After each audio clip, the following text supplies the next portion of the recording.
Hey, we're back in the Viper Pit for another day in the month of Deaduary, celebration of all things deadlift. Today we're going to talk about one of my favorite variations of the deadlift. It's awesome for building strength, it's awesome for packing on muscle mass.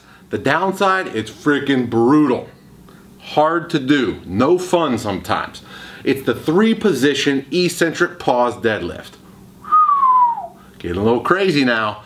You hardcore deadlift nuts are going to love this because it's going to crush you in the gym. Basically, it's pretty simple. You're going to pause at 3 different positions as you're lowering the bar to the floor.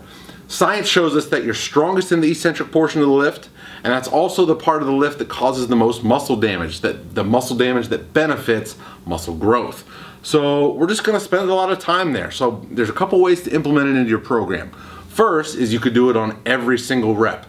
So lift the bar up under a normal speed, explosive, and then pause at 3 different spots on the way down. Every single repetition.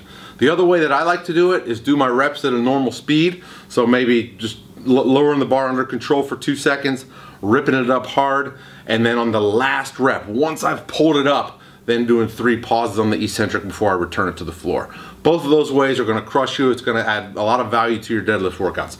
As far as how long to pause, really that's up to you. I prefer 3 6-second pauses. I first learned that from Andre Benoit. It's absolutely brutal. He had me doing those one time snatch grip off of a box with 3 6-second pauses on every single rep. I was cursing his name and he thought I was going to throw him out the 8th floor window of a New York City gym. Didn't happen. We remained friends. Anyway, he showed me this with 6-second pauses. I've played around and done it anywhere from 1 second up to 10 seconds in each position. So really, it's based on the goal. The longer the pause, the longer the time under tension, but the lighter the load. So keep that in mind. There's got to be a balance there somewhere. If you're in your strength phases or your peaking phases and you're using this as an auxiliary lift or something you're doing at the end, you might want to keep the pauses shorter so that you can use more weight.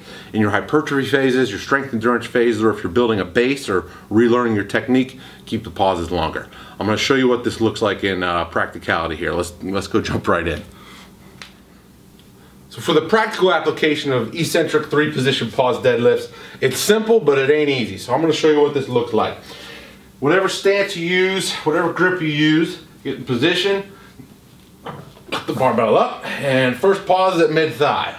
1, 2, 3, 4, 5, 6. Push back just below the knee. 1, 2, 3, 4, 5, 6. This is where it starts to get ugly with heavy weights. 1, 2, 3, 4, 5, 6. And into your next repetition if you're doing another one. Hope you like this variation. 3-position eccentric pause deadlifts. I'm Coach Ryan Family. I'll see you tomorrow.